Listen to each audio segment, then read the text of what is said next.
Beside the Palm, Season 4, Episode 3. Hello, everyone, and welcome to Beside the Palm. I should address the elephant in the room just right off the bat. We are not outside by the palm. We're inside by this lovely, not palm. Technical difficulties with screaming children outside. So, to keep a nice, quiet atmosphere, we moved inside for once. So, but Penny's still here. We still get an interview. It's going to be fine. So welcome everybody today to Josh Wharton. I'm sure many of you recognize him from being in the choir and in the orchestras for tapestry rehearsals. And I'm sure you've done other stuff too that I can't think of, Josh. Yeah. but welcome. I'm excited to talk today. Yeah. So excited to be here. Yeah. So tell us, how you came to St. Luke's, how long you've been here, what's your story? So I came to St. Luke's. I went to school in Kentucky, and Mallory, my wife, was here in Houston for pharmacy school. We both grew up in Houston. We're high school sweethearts. So I was coming back to Houston. She had started going to St. Luke's just in the congregation. She loved the choir and singing the hymns and stuff. And so I went a couple times and then immediately said I have to join the choir. So that was 2009, I want to say. So I guess I'm on 12 years now, coming up on, which is crazy, just flies. But yeah, I pretty much, as soon as I came back to Houston, started working on my master's at U of H and singing in the choir at the same time. Wow. And so now tell us some of the stuff you've been involved in at St. Luke's. So choir from the get-go. For singing, I also have been in Veritas and Credo before it was Credo and as the transition to Credo. For music, or for percussion, I've played in many of the youth choir musicals. My first one was Children of Eden, I think. So it's probably 7 or 8 of those now. To all the tapestry player stuff I've played in. I've done handbells. I teach lessons for bridges as well. I have one student right now, but yeah, just anything I can hit drums for or play music for, I do. That's great. And I don't think I realized this until recently, but you have a music background, right? Yeah, I have a performance degree from University of Kentucky in percussion performance, and actually worked on my master's in theory at U of H and just never finished my thesis. So, what was your thesis on, if you don't mind? Sibelius and his symphonies. I was looking at the evolution. He started with 4 movements and ended up doing 3 movements, and so I was going to see if there was any hint if it evolved or it just kind of happened. Mm-hmm. And that's a whole lot of music to analyze and form structure to look at, and that's why it never happened. Yeah. Did you, and we'll talk a little more about what you do. Did you intend to go into music at all, or is that something that you professionally? Yeah. So high school, I wanted to be a professional orchestral timpanist. That was dream job. So that's what I went to school for. Went to Kentucky to pursue that. Found out there my drive was not going to be enough to make that happen. I'm a very laid back person. I have trouble practicing in a room for 8 hours a day. And that's kind of what you have to do to make it. Once you make it, it's great. Getting there is the hard part. But yeah, I love performing. I always have. And so I'm happy I have St. Luke's because that gives me some great musical outputs. Yeah. Yep. Yeah, that's great. Well, we always appreciate when you help us out. Tell us about your current day job, because you have a really cool one that we don't see very often, and that you're a stay-at-home dad, right? I am. It's absolutely amazing. I really wouldn't change anything for the world. It's my daughter is my life right now, and it's awesome. What is there? Are there any unique challenges, do you think, to being a stay-at-home dad? I have no experience in this whatsoever. But Well, we're fortunate to live. We're in the Heights, which is very progressive in general. So I see dads all the time at playgrounds and stuff. Really, the biggest challenge has been COVID. She's about to turn 2, so literally more than half her life has been during the pandemic. So we're just now starting to learn how to socialize, which is crazy for an almost 2-year-old to finally learn how to play with other kids. But yeah, so that's kind of been the biggest challenge, and finding things to do that don't involve other people. Wow, I hadn't even considered that half of her life would have been in a pandemic already. At least Yeah, probably won't crazy. remember it. Which No, yeah, which is fortunate. Yeah, we're finally. I mean, it's funny. We're having her first actual birthday party this weekend because her first one was a month into pandemic, and so we couldn't do anything. Everyone was staying away, and which is good. I mean, it was the right thing to do. Sure. Well, this just means you get to celebrate 2 years worth. Yeah, you should see all the stuff Mallory has. It's crazy. I'm sure. Well, that's so cool. You don't. I feel like, at least I've not met many stay-at-home dads, so we just think that's so cool. So in addition to your music background and your stay-at-home dadding, you have a unique qualification. Yes. Do you want to tell us what that is? Because I can never remember how you say it. So. Yeah. So I'm what's called a certified cicerone. So it's kind of it's like a sommelier, but for beer. I'm nowhere near like the master level. So there's certified beer pourers, the first basic level. It's like a 70 question multiple choice thing you take online, and that's like for a bartender. Mine's the next level, so I had like a 4-hour test, included tasting and essays and stuff. And then there's advanced cicerone and master cicerone. So master cicerone would be the equivalent of like the guys you saw in that Somm movie that are tasting it. Oh, this is from the northern side of the hill in the Rhone Valley. Like, yeah, that's crazy. And it rained that weekend, and yeah, exactly. Yeah. But yeah, so we might talk about this later, but I used to work for Whole Foods, and I was a beer buyer there, and so they paid for me to get it, which was awesome. So how did you? I mean, was beer just sort of a hobby for you, or how did you get into that? Yeah, so was somewhat, I guess, for our generation, a weird kid in that I actually didn't drink until I was 21. Yeah, that was just I'm a rule follower, and that was the rule, so I followed it. Right. As once I started drinking, both my brothers were pretty big home brewers, and so that led to me trying all their home brew and trying all the beers they were drinking aside from that, which got me into craft beer. And I'm just a nerd about things, and so got into it. So after my master's, when I was working on my thesis, I actually started teaching at a high school down in Clear Lake, doing like percussion instruction, so drumline, ensemble, sectionals, all that type of stuff. And it was great for 3 years. The 2 directors I was working with left on my 4th year, and well, one of them left before that, but the new director that came in kind of had a different vision for the program than what I had joined on to do.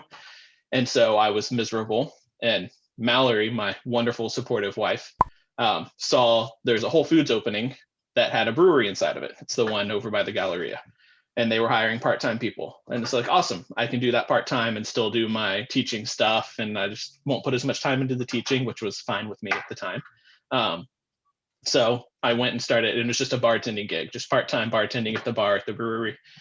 So I got even more into craft beer because I was talking to the brewer and hanging out around beer all the time. And so then from there, that's even before I started being a beer buyer or a beer specialist for Whole Foods. I was super into beer, reading about it every chance I could. And yeah, just moved up from there. And what does that job entail? Like, how do you do that job? Yeah. So the official title is beer specialist because it sounds much fancier than beer buyer, but really I would be stocking the shelves in the beer aisle, and 2 days a week I would shoot orders. So I had a little gun and I just scan barcodes of stuff I wanted to buy. They're reps. So either guys from the actual breweries themselves or just the distributor that I would be dealing with would tell me about anything new and exciting, or there's sometimes allocations. So like if I sold enough St. Arnold's, I would be eligible to have like their really cool releases. And so it'd be like, okay, you're allowed to have like 4 cases of this Divine Reserve, and I'd be awesome, and add it to the order. Then that would come in and stock the shelves, and then plan events and the Post Oak store was really fun because it had a big bar. So like I was doing trivia there, running trivia and making up questions one night a week. And then handling that tap list as well. So trying to make sure I had enough of every style so people would come in and find something they wanted to drink. Those were kind of the highlights of that and just working the beer section. When I see someone coming in and I can tell they know what they're looking for but can't find it. It's great. Even better is when someone comes in and has no idea what they want, and I can help them find something, and they come back next week and tell me how great it was. That was amazing. Yeah, that's me. Yeah, I'm definitely the second one. Yeah. I think that's so fascinating. I know I've said this before, but I love we're just so steeped in music all the time that I love hearing about other people's jobs that, Oh yeah. Even if they think, oh, it's just a mundane job. And I'm just like, no, this is so cool. Like, you get to order beer. I mean, yeah, no, it was a blast. Yeah. And I speaking of St. Arnold, I really thought it'd be fun to like sit down and have a beer tonight while we did this, but I'm like, oh, maybe I should. It is like a church production, even though we're not a church. So I figured I'd compromise. So I have St. Arnold's root beer. It's great. Which so is good. my favorite root beer, actually. Yeah. So there is a pound of sugar in every gallon of that. There are things I don't need to know. That's why it's so good. I'm sure. Ignorance is bliss, Josh. Yeah. But yeah, you reminded me, I was going to say a minute ago, because I wasn't really a beer drinker either. I really didn't drink until I was 21 either. Mostly just, not because it was the rule. I just really didn't care for alcohol. I never tried anything that I really liked. And I never thought I would like beer because I like sweet stuff. And it's, beer's not. Right. Yep.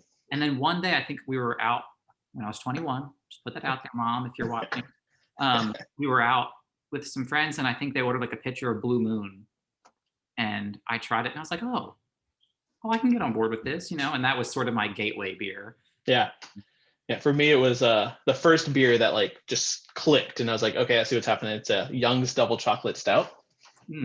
So it super chocolatey, but it's on nitro. So it's a like super creamy mouth. I mean, so it tasted like a chocolate milkshake. Yeah. And how can you go wrong with that? Right. So I was chasing that dragon from there on. There's one, and I'm sure you can tell me exactly what it is. I think there's it's like a Colorado chocolate. So there's like the left-hand milk stout? I don't think it's a stout though. I could be wrong. I can sort of see the label in my head. I think it's like maybe it's like a vanilla or chocolate. I can't remember. I should go look it up. And this is not. It's a Breckenridge vanilla porter. That's it. Yeah. That's it. I'm not a huge porter fan usually, but I like those. That sweetness helps counter that like roasty bitterness. So yeah, it works. Yeah. Well, if anybody is ever wanting to do a beer tasting, call Josh. Yeah, it's fun. He did one for I guess that was Chancellor Choir Retreat. Oh my God, that was already like 4 months ago. Forever ago, yeah. And now every time I have beer, I want cheese and crackers with it. I had never. It works so well. The effervescence just cuts through all that fattiness. I mean, everyone does wine and cheese, but no, it's beer and cheese is where it's at. No, I love it. I have to like stop myself though, because you can really go a little too far. It's worse when it's lunch and you're having some cheese and crackers. It's like, oh, I should just open a beer to go with this. That's right, exactly. But yeah. Well, so the other thing I was to follow up on your Cicerone. Yeah. Perfect. How did you train for that? So because Whole Foods was paying for it, there were actually 3 of us in the Houston area that were all doing it. So we would do, it wasn't Zoom calls. I don't remember what we were doing, but basically the equivalent once a week. And Whole Foods would set up different, like either training PowerPoints we'd go through together, or someone like a brewer or someone even talking to us through it. And then there's one of the big hard parts of it is off flavor tasting. So either badly made beer or badly stored beer or badly served beer can produce different off flavors.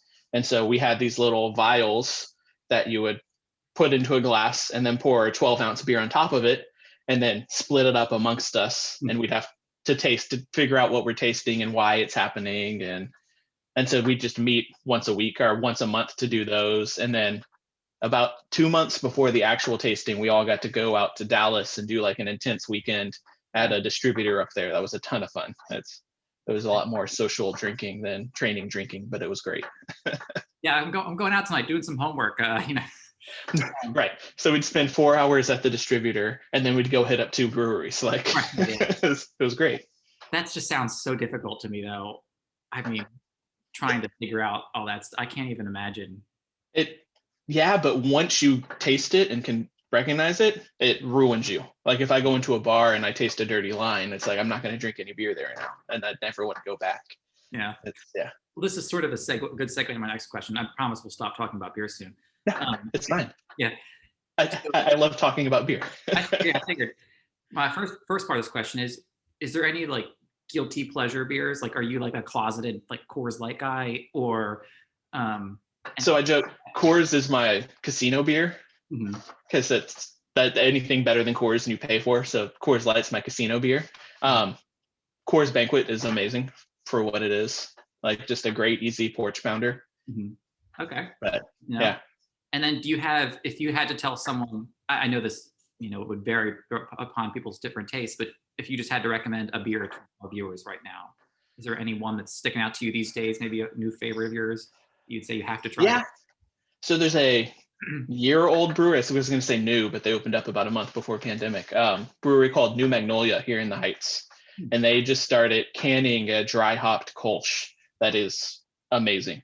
Nice, like 4.5% alcohol, nice and hoppy citrus notes without being bitter. It checks every box I want. So I'll have to check it out. And what kind of beer is it though? It's a Kölsch. So a Kölsch is a German style. It's from Cologne. And what's cool about it is it's ale yeast, but they lager it. So you get some of the like fruity ale notes you typically want, but it doesn't have that aftertaste. It just drops off and is super clean. I'm trying to think if that was the one on the, did we have one of those on our tasting? A Kölsch? No, we had a blonde ale. Okay, because I know there was one on our tasting that I think I was the only one that didn't like it, but Yeah. Grace liked it, and she likes the fruitier like ciders, but Right. Yeah. Have you had Lawnmower from St. Arnold? Yeah. So that's a Kölsch. Okay. So imagine that, just a little hoppier. Yeah. Okay. Yeah. Yeah. Because she likes what are they called? It's like borderline beer, in my opinion. It's is it like it's like a Hefeweizen? Radlers? Yeah, like Or Shandies? Yeah. Oh, those are great. It's like fruit juice, though. Well, so we did Oktoberfest, like real Oktoberfest 4 or 5 years ago now. 4 years ago. Because met our friends, the Colin Johnson over there, and did like in Berlin, did Oktoberfest, and you're drinking all night, liters of beer. And there's just a point where I had to start alternating shandies and beer just because it was crazy. I mean, the band's playing the Rocky Road, Take Me Home one more time. Like it's awesome, but yeah. Well, and it's functional though. There's a Right, but no, it's good. It's good. Yeah, I'd like to give Grace a hard time. As you should. Although I'm going to pay for it in the post-production editing of this video, I'm sure. But since we're talking about favorites, 5 favorite things. What are your 5 favorite things these days? So my daughter. It's number 1. That's an easy one.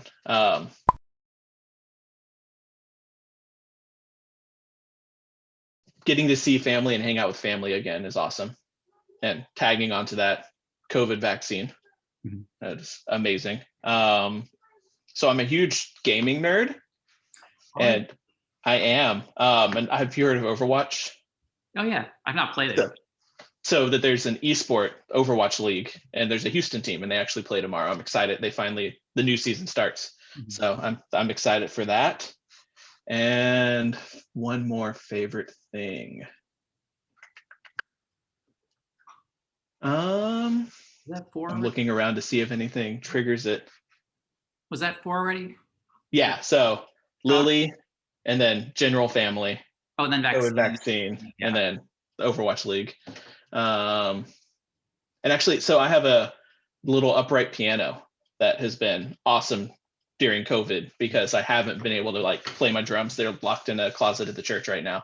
And so that has been my musical output for the last year, and it has been a blessing to have. I mean, it's been awesome. Nice. Yeah, you said I didn't know you were a gamer. I wouldn't consider myself like a gamer but I enjoy playing games. Yeah, I mean, that's Not like a big like Zelda or Halo, God Yeah, of War, that kind totally. of stuff. Yeah, no, I used to be much more than I am now. Lily kind of keeps me busy, so I get like an hour during her nap, and that's it. You just gotta get a good 2-player game when she gets older, and that'll keep you both busy. I'm so ready. Yeah. You could probably start her on like Mario Kart now or something, something. Yeah. I mean, just give her an extra controller, and she thinks she's doing stuff. Super Smash Brothers, let her smash the button. Yep. Well, let's move on to the most stressful part of this, our rapid fire round. Perfect. That has been, I've tried to tailor to you a little bit. Although I wish I had known you were a gamer sooner, I would have totally thrown some of those questions in. So I'm setting my timer here for 1 minute. Okay. And remember, you want to win, but if you win, you get absolutely nothing but bragging rights. So points don't matter. Yeah, except to David Gow, because he gets really upset every time someone joins his little winner's circle. So at this point, we're just doing it to upset David. So of course. All right, so we're gonna get started in 3, 2, 1. Ninjas or pirates? Ninjas. Pale ale or stout? Pale ale. What's worse, laundry or dishes? Dishes. Ice cream cone or snow cone? Snow cone. Mountain climbing or skydiving? Mountain climbing. Band or orchestra? Orchestra. Mario or Luigi? Mario. Regular or decaf? Regular. Pants or shorts? Shorts. What color is your toothbrush? Orange. Can or bottle? Can. Chocolate or vanilla? Chocolate. Leviosa or Leviosa? Leviosa. Marimba or xylophone? Marimba. Lager or IPA? IPA. Name one of the 7 dwarfs. Sleepy. UPS or FedEx? UPS. Milk or dark chocolate? Dark chocolate. Breakfast tacos or breakfast sandwiches? Breakfast tacos. St. Arnold or Carbach? St. Arnold. Congratulations, you are a winner.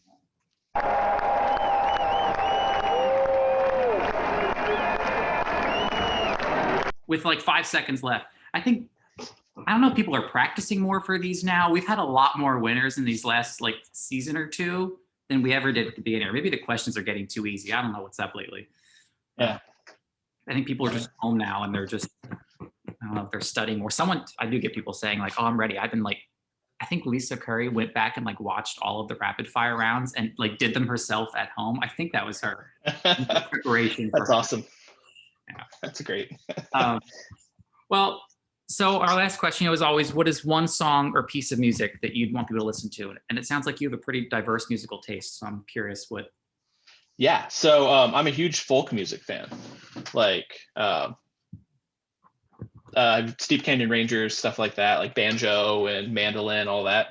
And one of my favorites right now is a group called Punch Brothers. And I want to make sure I get the name right.